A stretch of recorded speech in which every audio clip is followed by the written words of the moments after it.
Ese ujya wibaza impamvu umunsi wawe wagenze nabi, ukirirwa ushakisha impamvu yatumye umunsi wawe ugenda nabi ariko nanone ukayibura? Ese waba wari uzi yuko uburyo ukoresha igitondo cyawe ushobora gutuma umunsi wawe ugenda neza cyangwa nabi? No munsi Menya Tips yagutegura ibintu 6 udakwiye gukora mu gitondo.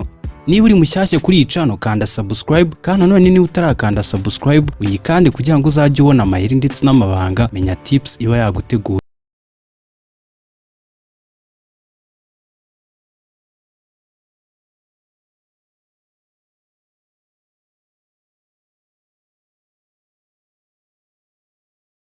Ubundi hari ibintu byinshi utagakwiye gukora mu gitondo kubera yuko bishobora gutuma umunsi wawe wose uba impfabusa cyangwa se ugenda nabi. Ariko no munsi Menya Tips yaguteguriye ibintu 6 by'ingenzi muri byo. Icyambere, guhita ujya mu kazi. Igitondo cyawe ni kimwe mu bituma umunsi wawe ugenda neza cyangwa nabi.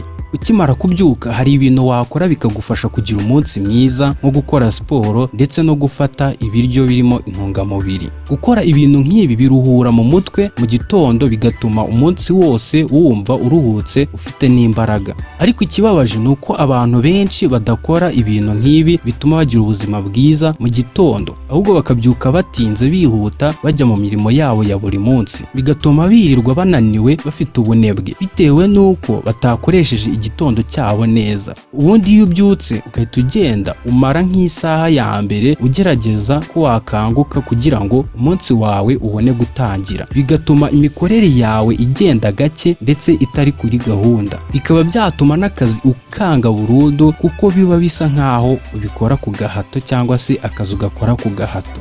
Icya kabiri, koga amazi ashyushye. Nta muntu uba wumva atakoga amazi ashyushye cyane mu gitondo ku buryo atamubangamira ndetse akumva n'ibibazo byose bikemutse. Amazi ashyushye kuyoga nta kibazo kibirimo, n'ikimenyimenyi iyo uyoze wumva ari byiza ku buryo wumva wanaryama neza. Ariko kuyoga mu gitondo ntago byakubera byiza kuko ashobora gutuma wumva ushaka gusubira kwiryamira. Nanone sinkubwiye ngo woge ahakonje cyane, ariko amazi akonje atuma wumva ukangutse ndetse bikagufasha gutekereza ndetse ugatangira n'umunsi wawe neza. Icya gatatu, kudapangira igitondo cyawe. Igitondo cyawe cyagakwiye kuba gipanze neza, bikaba atari iby'umunsi umwe gusa, ahubwo bikaba ari ibya buri gihe ku buryo bizageraho bikaba nk'umuco cyangwa se ukabimenyera ku buryo mu yindi minsi bitazajya bikubangamira. Noneho se byagenda gute uramutse ukoze ibitandukanye? Abantu benshi bagerageza gukora ibi barimo mu gitondo, ukavuga uti reka mbe nirambitseho gato, ariko nkubwije ukuri ntaho waba utandukaniye n'abafata imyanzuro mibi mu gitondo, ahubwo wowe ujye upanga ibyo ukora mu gitondo cyawe. Mu biganiro byacu by'ubutaha tuzakubwira uburyo igitondo cyawe cyagakwiye kuba kimeze. Icya kane ni ukwinubira akazi. Iyo ubyutse utekereza akazi cyangwa se ishuri uburyo bikugora cyangwa se biri buze kukugora, bituma imbaraga zose ndetse n'ibyishimo birangiriraho. Ibyo bintu byose watekereje biguca intege, bikakwirirwa mu mutwe umunsi wose, kandi umenye ko ari nako usubira inyuma mu mikorere yawe. Ese kubera iki gupfobya ibyo ukora ari bibi? Kuko bihindura imitekerereze yawe, aho gutekereza ibyiza uri buze kugeraho ahubwo ugatekereza ku mvune uri buze kuvana.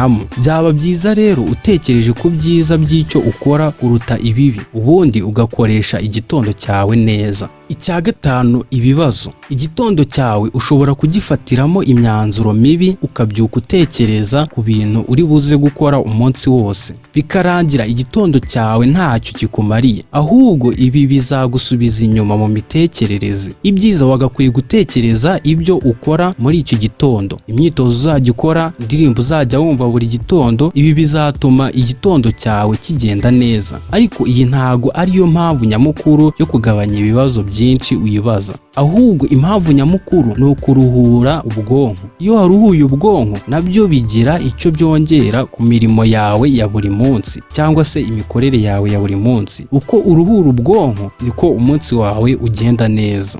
Icya gatandatu ni ugukoresha telefone. Ese ni iki wowe ukora bwa mbere ukibyuka? Abantu benshi babyuka bahita bakoresha telefone zabo, bareba ko hari uwabandikiye, bareba amapost ku mbuga nkoranyambaga zabo. Ariko iyo ukoze ibi ngibi nako uboneraho ibintu bigushyushya ubwonko, aho kubyuka utekereza ku ntego zawe cyangwa se akazi kawe, ahubwo ukabyuka wibaza ku buzima bw'abakuzengurutse. Ugasanga ubyutse wibaza nk'impamvu nta muntu wakwandikiye, bigatuma utuma umurongo ndetse intekerezo zawe zikaba ziri kure cyane y'ibyo ugomba gukora umunsi wose.